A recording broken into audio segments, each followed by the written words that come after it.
Y está con nosotros en el estudio Arturo González, periodista, subdirector editorial del Siglo de Torreón, para compartir con nosotros el periférico de esta semana. Arturo, buenos días, bienvenido. Buenos días, Diana, Marcela, buenos días, Juan, y a todo el auditorio. Bueno, pues el tema insoslayable esta semana y desde hace ya algunos días es el de la elección estatal que se va a vivir en 3 estados de la República y, bueno, en la municipal en Veracruz. Sin embargo, bueno, lo que nos importa y nos atañe más a nosotros es lo que tiene que ver con la elección en Coahuila, y de eso va el artículo que también se publica hoy en el Siglo de Torreón, en las páginas editoriales. Referéndum del moreirismo. Aunque por el tamaño del padrón electoral y la dimensión del presupuesto de egresos en juego, la elección del Estado de México será la más importante de la jornada del 4 de junio. La de Coahuila reviste el mayor interés por un factor central, entre otros, la continuidad o no del proyecto político moreirista. Del resultado de esa votación depende no solo la permanencia de la hegemonía octogenaria del PRI en el gobierno estatal, sino también la ratificación del grupo en el poder, aunque ahora en su versión lagunera.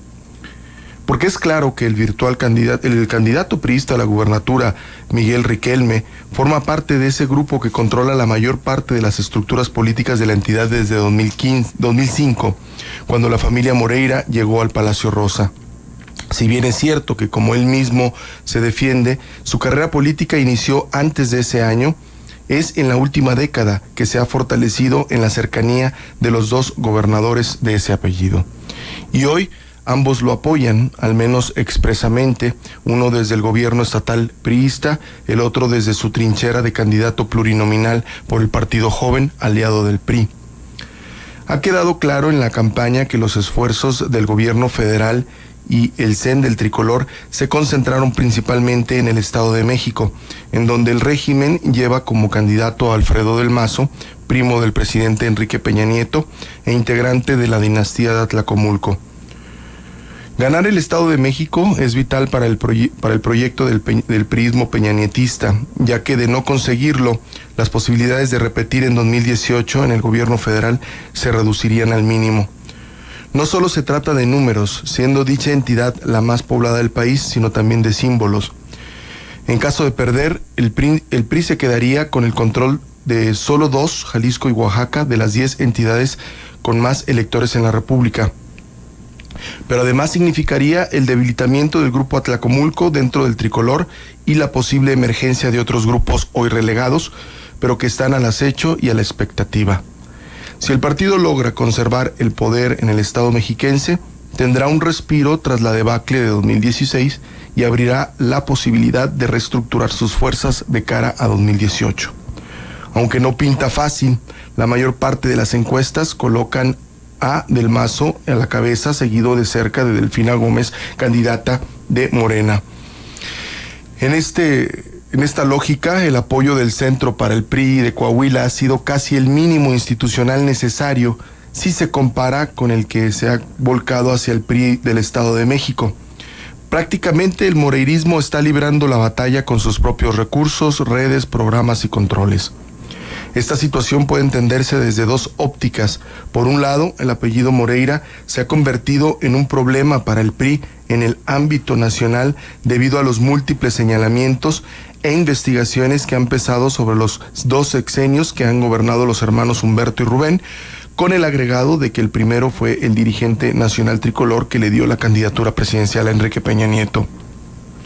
Por el otro, un eventual triunfo del PRI en Coahuila posicionaría al moreirismo como uno de los grupos más fuertes en la lucha nacional dentro del partido, toda vez que bien pudiera presumir haber ganado una elección en medio de un clima hostil por el hartazgo creciente de un amplio sector de la ciudadanía que cree que es necesario terminar ya con la hegemonía tricolor de más de 80 años en la entidad, la única del norte que no conoce la alternancia. Bajo esta óptica, otros grupos dentro del PRI pudieran beneficiarse de la derrota del moreirismo.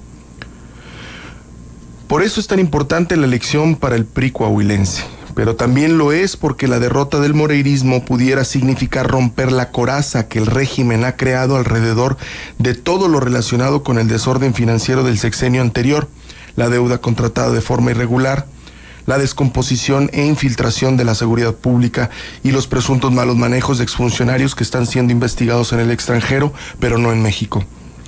Es casi una cuestión de supervivencia política, una dura prueba que, de superarla, catapultaría a este grupo como la referencia de aquello que los Duarte en Chihuahua y Veracruz y Borge en Quintana Roo no pudieron hacer. Y estamos viendo las consecuencias de ello. El priismo moreirista se rehúsa a poner sus barbas a remojar y ha emprendido lo que sin duda es la batalla política más encarnizada de sus 12 años de vida. La madre de todas las batallas del 4 de junio no es el Estado de México, es Coahuila. Para ello, el régimen ha puesto toda su confianza en la estructura militante y clientelar, a la par que ha desplegado una campaña contra quien considera que tiene las mayores posibilidades de arruinar sus objetivos. Aunque en los últimos días ha habido expresiones dirigidas a generar la percepción de que son 4 los candidatos que están en la pelea, resulta coincidente que prácticamente todas las encuestas, salvo una, colocan al priista Miguel Riquelme y al panista Guillermo Anaya como los punteros, ya sea empatados o con una ligera ventaja para cualquiera según el caso. Y que contra quien el PRI ha dirigido el mayor peso de su batería es precisamente contra el candidato blanquiazul.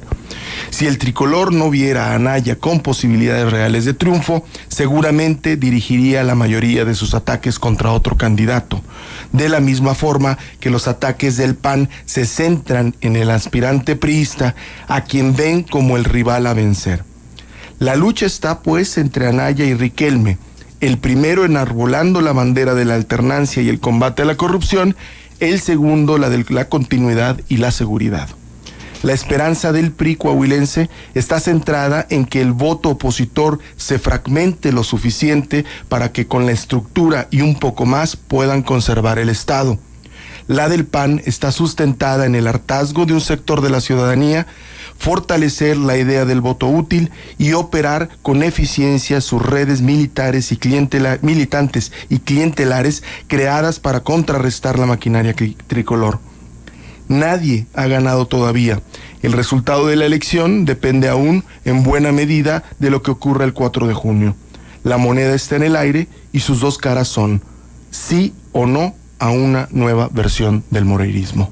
Hasta aquí mi comentario. Y en ese sentido retomo las palabras de quienes estuvieron en la mesa de análisis el pasado sábado, que hablamos precisamente sobre los organismos ciudadanos y las campañas de promoción al voto de Laguna Yo Te Quiero, de PC 29 y de Coparmex, que hablaban, ellos tenían la esperanza de un 70% de votación, que sería histórica en Coahuila, tomando en consideración que el IEC habla de un 65%, es la esperanza que tiene. Que también ya es alto, en comparación con las anteriores elecciones. Bueno, 65%.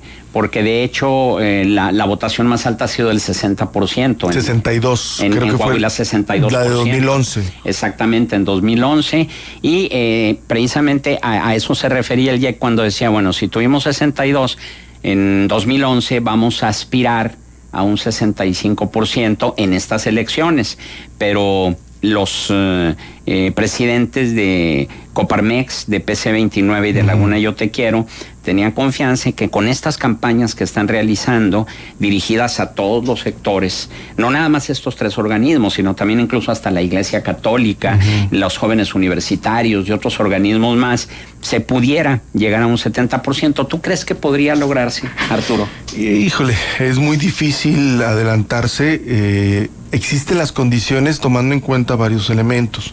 El primero de ellos es la alta competencia electoral que existe. Yo creo como nunca tenemos una elección competida. Si comparamos, por ejemplo, con la de 2011, que prácticamente no hubo competencia, el piso mínimo del Partido Revolucionario Institucional era demasiado alto al inicio de la elección, en contraparte con el del PAN, que pues era el mismo candidato que ahora Guillermo Anaya, y terminó con una diferencia de más de 200,000 votos, pues nos habla de la baja competitividad o la baja competencia que había en ese entonces.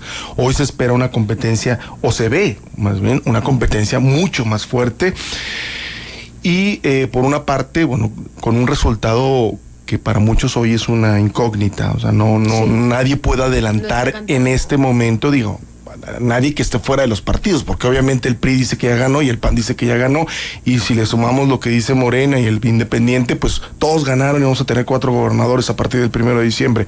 No, o sea, es difícil saber en este momento quién va a ganar, pero sí con una claridad entre quiénes va a estar el resultado, que es entre Miguel Riquelme y Guillermo Anaya, Miguel Riquelme. Pero este empuje que están teniendo los otros 2 candidatos, que no hay que desdeñarlos, no hay que soslayarlos, es un esfuerzo muy importante el que han venido haciendo. Tienen también un grupo de simpatizantes importante. Estamos hablando de Guadiana y Guerrero. De Javier Guerrero y de Armando Guadiana, que ellos obviamente están trayendo o jalando a las urnas a otro tipo de elector, o a un elector que a lo mejor ya estaba desencantado del bipartidismo tradicional de Coahuila. Bipartidismo entre comillas, porque bueno, solamente un partido ha gobernado hasta el momento, aunque el otro partido ha tenido un buen número de alcaldías. Y hacia esto le sumamos también las campañas que han llevado a cabo estos organismos de la sociedad civil, la Iglesia Católica y demás. Bueno, está el escenario para que en realidad podamos tener por lo menos una participación del 65%, que bueno, sería interesante y sería bastante loable e interesante, ¿no? Nos queda nada más un minuto, pero me gustaría aclarar esto. Cuando dices que la madre de las batallas no es el Estado de México, sino Coahuila, hablas de lo que puede venir si llega la alternancia en términos de judicializar otros procesos, de transparencia, de todo este asunto que puede poner luego sobre la mesa algunas cabezas del prismo de cara al 2018. Como lo mencioné en el artículo, es la batalla del PRI en Coahuila es prácticamente de supervivencia política del grupo en el poder. Yo creo que en la medida que esto está, es que podemos hablar de la elección del 4 de junio en Coahuila como la madre de todas las batallas, ¿no? Bien. Muy interesante, Arturo. Déjanos un punto de contacto. Nos leemos en Twitter, @ArtGonzaga. Muchas gracias. Muchísimas gracias. Arturo González, lo escuchó usted en el periférico de esta semana.